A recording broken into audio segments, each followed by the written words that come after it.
Eh bien, on est le 28 octobre. Aujourd'hui, c'est une date hyper importante pour le projet de l'Oasis, puisque dans quelques minutes, je vais accueillir Sébastien, qui est un forestier et qui a la mission de marquer, d'inventorier les arbres qui sont présents sur la parcelle, avec des décisions à prendre importantes sur chaque individu, à savoir est-ce qu'on le garde ou est-ce qu'on doit le couper. C'est un travail qui n'est pas évident pour un novice comme moi, puisqu'il y a beaucoup de paramètres à prendre en considération en fait, dans cette sélection, dans cette prise de décision. Faut regarder le houppier, il faut regarder l'état de santé de l'arbre, il faut regarder son voisinage. Il ne s'agit pas de couper un arbre tous les 2 mètres ou tous les 3 mètres pour laisser de la place. C'est un petit peu plus compliqué que ça. La sélection des arbres qui va avoir lieu aujourd'hui ne va ni plus ni moins que redessiner tout le projet de l'Oasis et pouvoir nous aider enfin à comprendre dans quelle direction on va aller, sur quels espaces on va pouvoir travailler et quel micro-habitat on va pouvoir créer secteur par secteur. Et tout ça, ce sera en fonction des arbres, évidemment, qu'on décidera de garder ou pas. Donc autant vous dire que j'ai hâte. Là, on est plus sur ce qu'on appelle une amélioration, hein, mais pas une amélioration dans le sens production et à choisir l'arbre le plus beau. Ouais. On va en choisir des arbres les plus beaux, mais après on va les sélectionner en fonction, tu vois, on va pouvoir des fois aussi garder des petits comme ça qui vont permettre d'étager et d'avoir des strates différentes, quoi. De toute façon, en priorité, hein, les arbres chancrés hein, de châtaignier, malheureusement, tu vois. Celui-là était bien parti et beau, mais chancré, ça veut dire quoi? Le chancre du châtaignier, voilà, la maladie là, c'est une maladie vasculaire. Déjà, on va éliminer tous ceux qui sont porteurs avérés. Donc ça, c'est une réaction de l'arbre hein, par rapport aux champignons qui est à l'intérieur. Tac, ça indique que cet arbre-là, c'est abattage au rat. Le tout, c'est pas d'y aller trop brutal, parce que si on enlève fortement d'un coup, alors tes arbres vont réagir. Ouais. Vaut mieux repasser par exemple dans 3-4 ans, on refait un petit martelage comme ça, on y va progressivement au niveau de l'ouverture des peuplements. Parce que sur certains sujets, ils sont ce qu'on appelle le H sur D, la relation hauteur sur diamètre est très importante. Donc si on enlève une grosse densité et un gros volume, tous ces petits arbres-là, qui n'ont jamais eu la contrainte de vent à l'intérieur, vont l'avoir et puis c'est clair, ils vont se coucher, quoi. Donc celui-là, on garde ça. Okay. Là, ça c'est un beau sujet là, mais tu vois, là clairement, là, les deux petits là sont vraiment en concurrence dans le houppier, ils vont pas pouvoir se développer. Celui-là aussi, hop, celui-là il passe. Donc là, ça va te faire une grosse zone de lumière. Ton châtaignier là. Il va pouvoir se développer si le chancre lui vient pas. Celui-là il est plutôt contraint. Lui a réussi à choper la tête, donc on va regarder celui-là. Lui typique, il a séché avec l'été qu'on a eu, phénomène de cavitation. Tu as les feuilles qui sont restées dessus. Ah ouais. Donc là c'est une bulle d'air, c'est une embolie. Une bulle d'air qui est passée dans les vaisseaux du bois et ça a rompu la colonne d'eau lorsque l'arbre fait l'évapotranspiration. La colonne d'eau est coupée, la sève ne monte plus au niveau des feuilles, est terminée. Ah oui, celui-là on enlève, ça on enlève, ça on laisse. Là la relation, tu vois, même s'il est assez haut, le H sur D est encore élevé, mais il a matière. Il a matière à se rattraper. C'est du jeune arbre, il a la dynamique. Tac, tac. On laisse, ça c'est mort.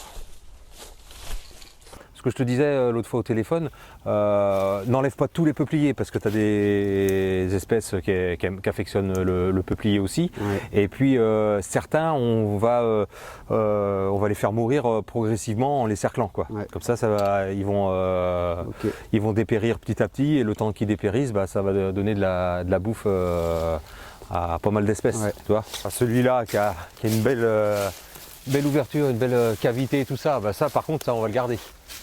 Tu vois, même si t'as marre, mais si on a un à garder, c'est bien celui-là. Ah oui. Ah bah ouais. Ouais. Regarde l'altération, les pics là-dedans, là t'as de la bouffe là-dedans. Donc là t'as le boulot qui est déjà fait avant. Donc celui-là on va le garder. Ok. Si je fais la mare ici, là, que je la connecte, mettons au niveau de la tente à fût, elle sera pas si grande que ça. Hein, non, mais c'est pour ça. C'est pour ça que là, la partie là, faudra y toucher que quand tu seras bien décidé de ça. Quoi. Elle sera petite, je sais même pas si elle viendra jusqu'ici. Hein. Hop, on enlève. Bouleau, c'est un feuillage qui est très fin, donc en termes de lumière et tout ça, c'est pas dérangeant. C'est pas du tout dérangeant. Moins dérangeant. Donc là, alors tu vois, on a un beau peuplier là, bon, on va le laisser, hein, il a bien sa place. Lui, il a une singularité, il est magnifique.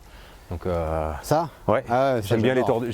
Ah, j'adore aussi. Donc, tous les arbres moches. Bah oui, c'est pour ça.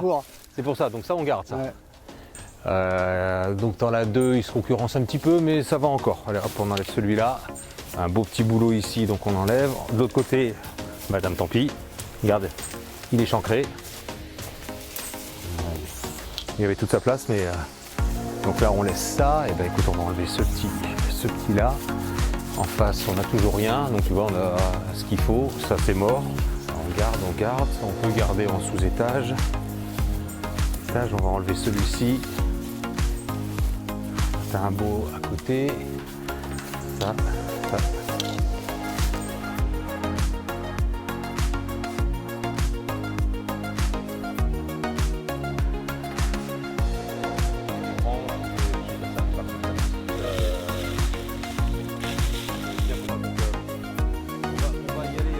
Merisier et cerisier, c'est pas la même chose. Merisier, c'est le cerisier sauvage. Donc il fait des cerises. Des merises. Des merises. Des toutes petites cerises qui sont très acides. Que les oiseaux aiment bien. Que les oiseaux adorent, ouais.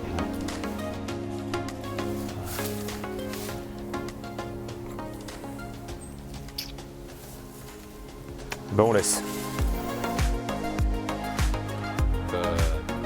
Du Cécile, pour moi c'est du Tozin ça.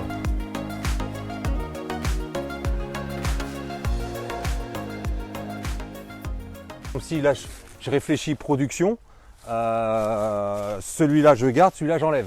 Tu vois, il a une fourchaison à 2,50 m oui. Qui lui va rester là, alors que lui est beaucoup plus rectiligne avec de la branche fine et le houppier est sorti d'affaire. Donc c'est lui l'avenir. Après, le châtaignier, on sait qu'il a une dynamique plus importante. Donc le châtaignier, il aura tendance à l'avenir à venir bouffer le chêne. Donc si ton objectif c'est d'avoir du chêne, tu vas retaper aussi le châtaignier pour laisser. Mais pas trop vite, parce que là, si je réfléchis production, j'enlève celui-là cette année. Pour la production, on passe tous les 7-8 ans. Dans 8 ans, je viens enlever celui-là. Parce que si j'enlève les deux là, c'est une mise trop importante en lumière. Donc qu'est-ce qu'il va faire? S'il a de la lumière, il va essayer de moins grimper, puisque c'est la concurrence qui fait grimper. Et qu'est-ce que veut le marchand de bois? C'est un fût. Donc, et nous là, on va garder les 3. Eh ben nous, on va garder les 3. Mais moi, je trouve beau aussi. Là. Ouais. De cette fourche là. Oui, c'est les singuliers, c'est le délit de sale gueule là, clairement. C'est vrai. Mais un arbre comme ça, clairement, il rentre pas dans la norme. On aime bien, et même si t'es pas t'es forestier pour de la production, voilà, ce qu'on recherche, il y en a plein qui vont te dire, tiens, un arbre comme ça, là, bien droit, rectiligne, la branche fine, c'est un bel arbre. Ah, il est tout aussi beau. Le tout, c'est vraiment d'y aller par étapes, et ce que je dis toujours, moi, sur un arbre ou en forêt, il n'y a pas d'urgence. Il faut toujours y aller mollo. Si en martelage, quand tu t'hésites, tiens, l'arbre là, s'il n'y a pas d'incidence, t'attends, tu sais que tu repasses dans 7-8 ans. Ah, t'as du boulot, hein. 425, c'est donc le résultat de cet inventaire. 425 arbres marqués qui seront donc à mettre en proportion des 1167 qu'on a identifiés au départ. Sur ces 425, il y en a 398 qui seront coupés, soit parce qu'ils font concurrence à d'autres arbres, soit parce qu'ils sont malades, et c'est le cas de nombreux châtaigniers notamment. On aura également 6 arbres qui seront cerclés, et 21 qui deviendront des arbres têtards. Alors les arbres cerclés, c'est un procédé en fait, le cerclage qui consiste à retirer l'écorce sur toute la circonférence de l'arbre au pied de l'arbre. Donc ça va provoquer l'arrêt de la circulation de la sève, l'affaiblissement de l'arbre, et l'arbre va en fait mourir sur pied. Donc ça évite de le couper, et ça va permettre de créer tout un tas de petites niches pour la faune, avec notamment la possibilité de creuser des cavités pour les pics, et de nombreux insectes xylophages, donc des mangeurs de bois, qui vont pouvoir s'y installer. L'arbre tétard, lui, c'est un procédé un tout petit peu différent. L'idée, c'est de le couper à hauteur d'homme. Donc on va lui ramener, on va lui donner une forme un peu plus buissonnante. Et ça peut être aussi très bénéfique pour la reproduction des oiseaux. Donc voilà, ça fait entre un tiers et la moitié des arbres sur lesquels il va falloir travailler. Les autres vont rester ici. C'est le temps qui dira ce qu'ils deviendront. Soit des arbres peut-être qui vont mourir parce qu'ils sont un petit peu faibles, mais il n'y a aucune raison de les couper pour le moment. Donc on les laisse. Et pareil pour des petits arbres qui finalement ne privent pas le sous-bois de lumière et qu'il n'y a pas de bonne raison de les couper. Donc maintenant, j'espère que les bénévoles seront au rendez-vous dans les jours, semaines et mois qui viennent parce qu'il y a beaucoup de travail. Va falloir sortir les scies à bois, va falloir sortir la tronçonneuse et l'huile de coude.